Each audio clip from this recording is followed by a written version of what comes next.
Guillain బారీ syndrome గురించి ఆందోళన చెందాల్సిన అవసరం లేదంటున్నారు NIMS hospital neurologist doctor Shirisha. ఇది అంటువ్యాధి కాదని తెలిపారు. ఈ జబ్బును ప్రాథమిక దశలోనే గుర్తించి చికిత్స తీసుకుంటే త్వరగా నయమవుతుందన్నారు. గులియన్ బారీ సిండ్రోమ్కు ప్రజలు భయపడవద్దంటున్న డాక్టర్ శిరీషతో శ్రీశైలం ఫేస్ టు ఫేస్. అత్యంత అరుదుగా వచ్చేటువంటి వ్యాధి అది, కానీ ఇప్పుడు తరచుగా సంభవిస్తుంది.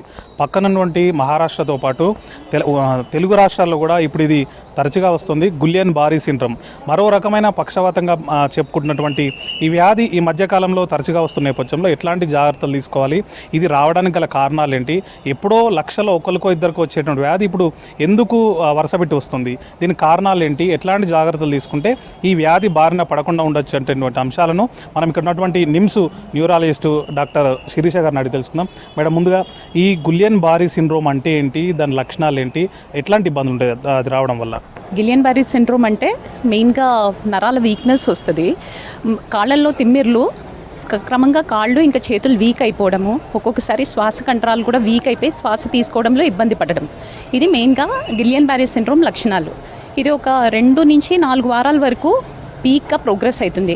సో ఆ ఫేస్ ఒకటి క్రిటికల్ ఫేస్, దాని తర్వాత రికవరీ అయ్యే జబ్బు. మీరు అన్నట్లుగా ఇది కంప్లీట్గా పక్షవాతం అయితే కాదు. This is a treatable, it is a recoverable disease. అది దీని లక్షణాలు. అంటే వచ్చినప్పుడు ఏమి ఇబ్బంది అవుతుంది పేషెంట్కి మెయిన్గా కాళ్ళు చేతులు కదిలించలేకపోవడం, కంప్లీట్గా బెడ్ బౌండ్ అవ్వచ్చు. కొంతమందికి స్లోగా ప్రోగ్రెస్ అవుతుంది, కొంతమందికి ఫాస్ట్గా ప్రోగ్రెస్ అయిపోవచ్చు. నడవలేకపోవడం, మైల్డ్ అంటే చాలా తక్కువ మోతాదులో ఉన్నప్పుడైతే కూలబడిపోవడం, కింద కూర్చొని లేవలేకపోవడం, చేతులు పైకి ఎత్తలేకపోవడం, ఇలాంటి లక్షణాలు చూస్తాం. కొంతమందిలో ఈవెన్ ఫేషియల్ మజిల్ వీక్నెస్, అంటే కళ్ళు పూర్తిగా మూసుకోలేకపోవడం, మింగడం కష్టం, ఇలాంటి సిమ్టమ్స్తో ప్రజెంట్ అవుతారు.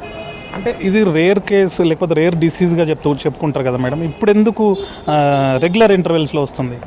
ఇది గిలియన్ బారీ సిండ్రోమ్ అనేది చాలా పాత డిసీజ్. అంటే గిలియన్ బారీ లాండ్రీ అనేవాళ్ళు దీన్ని కనుక్కొని 100 సంవత్సరాలు దాటింది. సో ఇది కొత్త డిసీజ్ కానే కాదు. ప్రతి సంవత్సరము మనకి spring or early summer or winter season change అయ్యే క్రమంలో గిలియన్ బారీ సిండ్రోమ్ క్రమంగా చూస్తూనే ఉంటాం. దీంట్లో ఎవరికైతే శ్వాస కంట్రాల్ అండ్ బీపీ ఫ్లక్చుయేషన్స్ ఉన్నప్పుడు అది క్రిటికల్ అవుతారు. లేకపోతే వదిలేస్తే కనుక కరెక్ట్గా ట్రీట్మెంట్ తీసుకొని ఆ క్రిటికల్ ఫేస్ కంట్రోల్ చేస్తే కనుక దే విల్ రికవర్. సో ఎవరిని ఇది ఎక్కువ అటాక్ చేసే అవకాశం? ఏజ్ అంటూ ఏమీ లేదు. It can affect all age groups. పిల్లల్లో రావచ్చు, పెద్దవాళ్ళల్లో రావచ్చు, పోస్ట్ సర్జికల్గా రావచ్చు, పోస్ట్ ప్రెగ్నెన్సీలో రావచ్చు. సో ఏజ్ ప్రిడిక్షన్ అలాంటిది ఏమీ లేదు గిలియన్ బారీ సిండ్రోమ్లో. అంటే వచ్చింది అని ఆ పేషెంట్ ఎవరికైతే వ్యక్తి ఉంటాడో ఆ వ్యక్తికి వచ్చిందని తెలుసుకోవడం ఎట్లా? దీన్ని సిమ్టమ్స్ వైస్ అయితే ఇదే. సో సడన్గా ఉండుండే సడన్గా తిమ్మిర్లో రావడము అండ్ వీక్నెస్ ప్రోగ్రెస్ అవుతూ ఉంటే గిలియన్ బారీ సిండ్రోమ్ సస్పెక్ట్ చేయొచ్చు.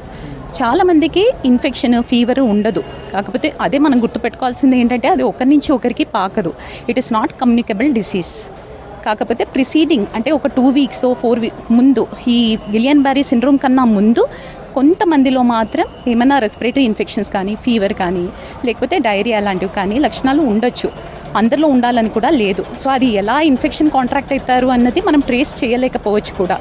సో ఆ ఇన్ఫెక్షన్కి కానీ అన్నోన్ కాజ్కి రియాక్షన్ లాగా ఇలాంటి ఆటోఇమ్యూన్ డిసీజ్ చూస్తాం మనం.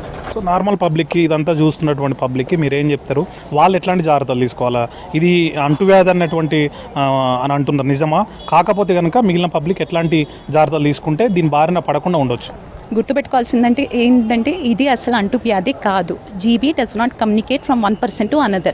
So proper hand hygiene and infections prevent చేసుకుంటే ఆ ఇన్ఫెక్షన్ ట్రిగర్ని అవాయిడ్ చేయొచ్చు. అంతేగాని ఒకరికి వస్తే, ఫర్ ఎగ్జాంపుల్ కొన్ని కేసెస్ మీరు విన్నట్లయితే ఒకరికి వచ్చింది, వాళ్ళని ముట్టుకుంటే మళ్ళీ వేరే వాళ్ళకి వస్తుందేమో అన్న కన్ఫ్యూషన్ అవసరం లేదు. It does not spread from 1 person to another. చూశారు కదా డాక్టర్ శిరీష చెప్తున్నటువంటి సూచనలు, సలహాలు.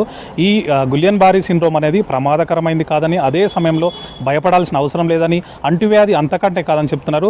కనీస జాగ్రత్తలు పాటిస్తూ లక్షణాల గురించి అవగాహన కలిగి ఉండి ముందుగా గుర్తిస్తే దీని నుంచి బయటపడొచ్చు అని చెప్తున్నారు. కెమెరామెన్ బాలకృష్ణతో శ్రీశైలం, V6 న్యూస్, హైదరాబాద్.